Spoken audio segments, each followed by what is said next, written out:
मुझे दुख है कि प्रदेश सरकार ने अभिभाषण में उपलब्धियों को बढ़ा चढ़ाकर बताया है और प्रदेश की समस्याओं एवं चुनौतियों के बारे में पूरी तरह मौन साधा गया है। राजस्थान को एक आदर्श राज्य, दूसरे प्रदेशों के लिए अनुकरणीय राज्य बताना धरातल की सच्चाई से मुंह मोड़ना है। आदरणीय सभापति महोदय, पूर्व वक्ताओं ने भी अपनी बात बहुत अच्छी तरीके से रखी है।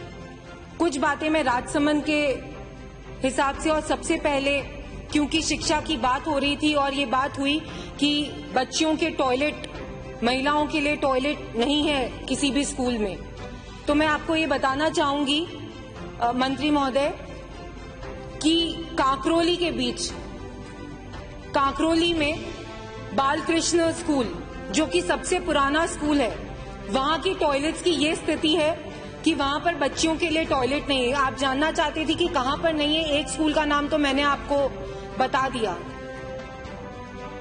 माननीय मंत्री महोदय, शिक्षा के इसमें आपने बहुत बड़ी बड़ी बातें कही। करीबन 1300 इंग्लिश मीडियम स्कूल्स की घोषणा हुई राजस्थान में, और इंग्लिश मीडियम में टीचर्स नहीं है। सिर्फ एक नाम देने से कि अब हमारे यहाँ पर ये इंग्लिश मीडियम स्कूल होगा, उससे बच्चे पढ़ाई नहीं करते। बच्चों को अच्छा इंफ्रास्ट्रक्चर के साथ साथ अच्छे टीचर्स की बहुत सख्त जरूरत है। लेकिन आज परिस्थिति ये है कि 10,000 टीचर्स की कमी है पूरे प्रदेश में, और अगर मैं सिर्फ राजसमंद की बात करूं तो हर स्कूल के अंदर कहीं 2 टीचर्स हैं, कहीं 3 टीचर्स हैं, और उनसे बच्चे काम कर रहे हैं। विशेषज्ञ टीचर्स नहीं है, मैथ्स के लिए टीचर्स नहीं है, साइंस के लिए टीचर्स नहीं है। उन बच्चों का परिणाम मेरे यहाँ की विधानसभा का पिछली बार का मार्च में जब रिजल्ट आया था तो मैथ्स में एक पंचायत पिपरडा, उसके अंदर मैथ्स में इतने बच्चे फेल हुए थे क्योंकि वहां पे टीचर्स नहीं थे। आपका इन सब के बारे में क्या कहना है, ये मैं जरूर जानना चाहूंगी।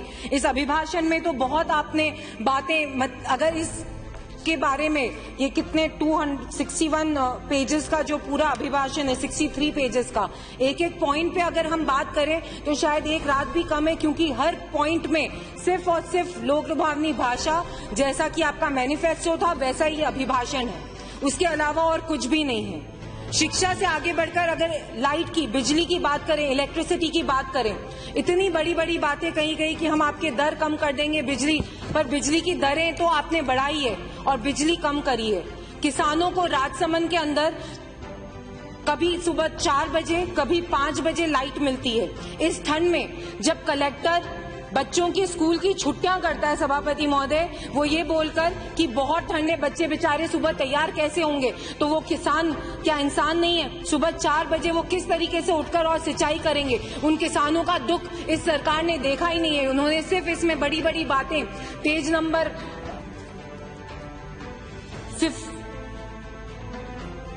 इसमें है, पेज नंबर 33 को आप पढ़ेंगे तो उसके अंदर बहुत क्लियरली लिखा है कि हमने बहुत सारे नव विचार करे हैं, नई नई बातें कही हैं। हमने ये बात कही है कि किसानों के लिए हम इतने बिजलियों को इतने क्या कहते हैं, मानवीय उस पर हम देंगे, बिजली 5 घंटे 6 घंटे देंगे, इसके अंदर ये लिखा है।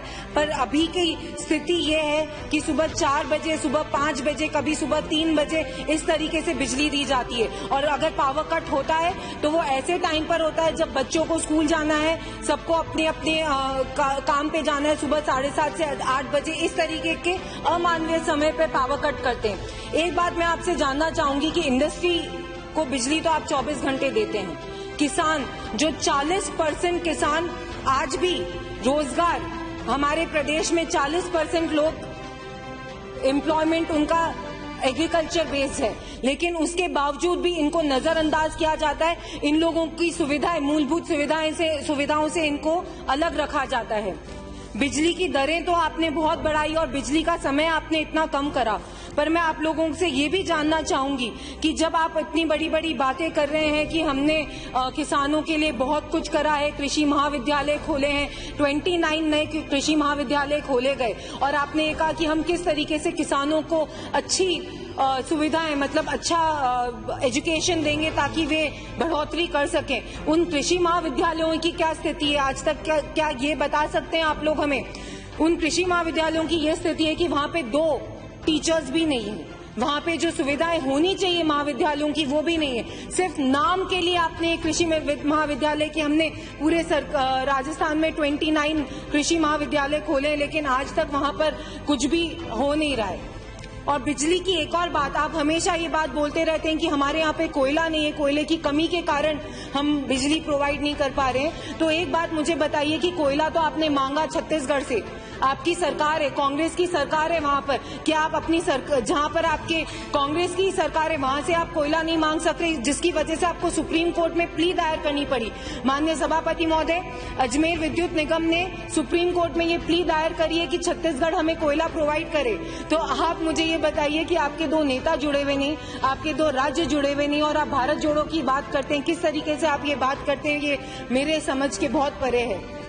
कल ही एक इंटरव्यू में किसी ने मुझे कहा कि आपका एक्सपीरियंस कितना है। डेफिनेटली मेरा एक्सपीरियंस तो 2-2.5 साल का ही है यहाँ पर एक विधायक के तौर पर, लेकिन इतनी एजुकेशन मेरे पास है कि मैं इसको पढ़कर ये कर सकती हूँ कि ये कोट कर सकती हूँ कि यहाँ पर सिर्फ और सिर्फ झूठी बातें कि हम ये करेंगे, हम ऐसा करना चाहते हैं। एक और बहुत अच्छी बात यहाँ पर लिखी है मंत्री महोदय महिलाओं के लिए कि हम वर्क फ्रॉम होम के माध्यम से उनको कुछ न कुछ अच्छा देंगे, जिसमें आपने 17,000 महिलाओं का पंजीकरण करा है और इसमें ये लिखा गया है कि 20,000 महिलाओं को आप और इसमें पंजीकरण करेंगे। कुछ मुझे ऐसा याद आता है कि कुछ पंजीकरण तो अनएम्प्लॉयमेंट बेरोजगारों के बारे में भी हुए थे, करीबन 16,000 पंजीकरण हुए थे, उसमें से कितनों को भत्ता मिला पता नहीं। और ये वर्क फ्रॉम होम के लिए जो आप महिलाओं का पंजीकरण करेंगे, सबसे पहले तो आप ये सोचिए कि वो महिला जो अपने घर के अंदर सिलाई करती है, वो महिला जो अपने घर में हैंडीक्राफ्ट का काम करती है, वो महिला जो अपने घर पे ब्यूटी पार्लर चलाती है, उन महिलाओं के लिए कुछ सुविधा के लिए आपने कहीं सोचा या नहीं सोचा? आज तक हम यही सोचते रह गए महिलाओं के लिए। इस राजस्थान में महिलाओं की जो स्थिति इस सरकार में हुई है वैसी तो पहले कभी भी नहीं हुई। जिस तरीके से रेप केसेस बढ़ते जा रहे हैं, पिछली बार 5,000 थे, इस बार 6,300 है। आप ये बात कहते हैं कि कानून व्यवस्था हमने इतनी सुचारू कर ली है कि हाँ है कानून व्यवस्था, ये रेप केसेस बढ़े क्यों? ये तो कम होने चाहिए। एफआईआर दर्ज करने जब जाते हैं, एक और इसमें बहुत बड़ी बात आप लोगों ने कही कि एफआईआर दर्ज करने के लिए आते हैं तो हमने रिसेप्शन बनाया है, एक कक्ष बनाया अलग से जहां पर आराम से आए और एफआईआर दर्ज करें। मुझे आप लोग बताएं, यहाँ पर और भी विधायक हैं, वो भी मेरी बात से सहमत हो सकते हैं कि जब कोई व्यक्ति एफआईआर दर्ज करने जाता है तो सबसे पहले तो उसकी एफआईआर तक दर्ज नहीं होती है, उसको ये बोला जाता है आप रुको, आप अभी हम देखते हैं, इसमें देखते हैं 2-2, 3-3 दिन एक विधायक को कॉल करना पड़ता है कि भैया इस बंदे की एफआईआर दर्ज करो, तब जाके एफआईआर दर्ज होती है, क्योंकि आपको आंकड़े दिखाने और सिर्फ झूठे आंकड़े दिखाने। ये परिस्थिति राजस्थान की है आज। संपर्क पोर्टल की बात करें, आपने इसमें अंत में ये सेकेंड लास्ट पेज है, इसके अंदर ये लिखा है कि राजस्थान संपर्क पोर्टल पर 1 जनवरी 2022 दिसंबर 2022 तक 23,40,000 परिवेदनाएं प्राप्त हुई, जिनमें से लगभग 21,83,000 परिवेदनाओं का निस्तारण किया जा चुका है। ऑनलाइन परिवेदना निस्तारण में हम संपूर्ण देश में प्रथम स्थान पर है। बहुत बड़ी बात कही। मैं आपको एक छोटे से गांव का एग्जाम्पल देना चाहती हूँ। मेरी विधानसभा में एक छोटा सा गांव है गंगास, जवासिया पंचायत में। वहां पर एक व्यक्ति ने एक परिवेदना लिखी, ऑनलाइन पोर्टल पे डाला कि हमारी पाइपलाइनों में ये प्रॉब्लम है, इसका सॉल्यूशन कब होगा। वहां पर आते हैं अधिकारी, आकर उनको बोलते हैं कि ये तो आपकी कभी अभी सॉल्यूशन नहीं हो सकता, इसको तो हम देखेंगे, इसको हम 6-7 महीने बाद करेंगे। अभी तो हमारा ठेकेदार कभी तो कहीं उसके परिवार में किसी की डेथ हो गई, और माननीय अभी मंत्री महोदय ने बताया कभी दिवाली मना रहे हैं, कभी शादी मना रहे हैं और कभी किसी की डेथ हो गई, पर काम किसी को नहीं करना है। और बस ये जवाब देकर और वो पोर्टल में बोल देते हैं कि हम उस व्यक्ति से मिले। डेफिनेटली मिले, अधिकारी गया, उस व्यक्ति से मिला, लेकिन ग्राउंड लेवल पे क्या उस व्यक्ति की समस्या का समाधान हुआ, ये बात मैं जानना चाहती हूँ।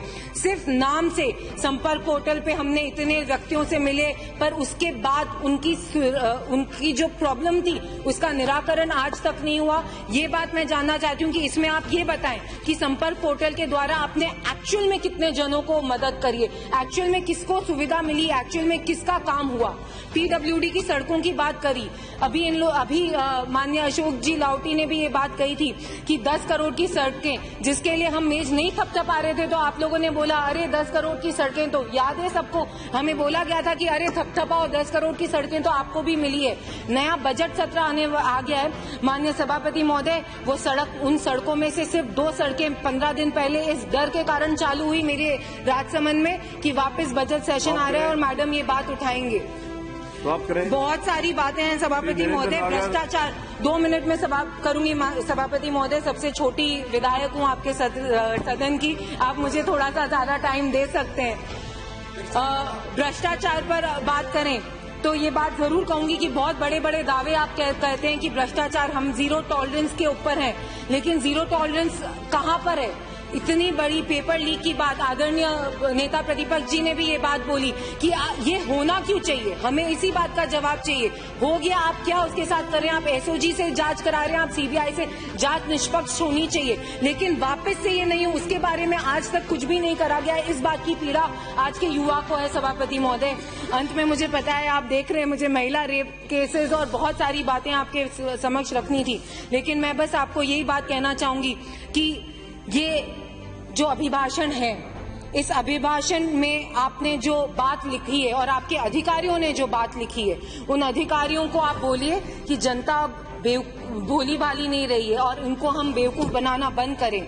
हम ये बात, इसमें जो ये मैनिपुलेटिव भाषा, शुगर कोटेड भाषा जिसको कहते हैं, उस तरीके से आपने जो लिखी, उसकी जगह अगर हम बेसिक चीजों पे ध्यान दें, उनका जो बेसिक अधिकार है उस पर ध्यान दें कि बिजली, पानी, कानून, रोजगार, इस पर ध्यान दें, तो आई थिंक कहीं ना कहीं हम जिम्मेदार होने का अपना पूर्ण तरीके से अपना जो जिस वजह से हम यहाँ पर आज बैठे हैं वो काम कर पाएंगे। इसी बात से मैं अपनी बात को समाप्त करते हुए धन्यवाद सभापति महोदय, आपने बोलने का मौका दिया।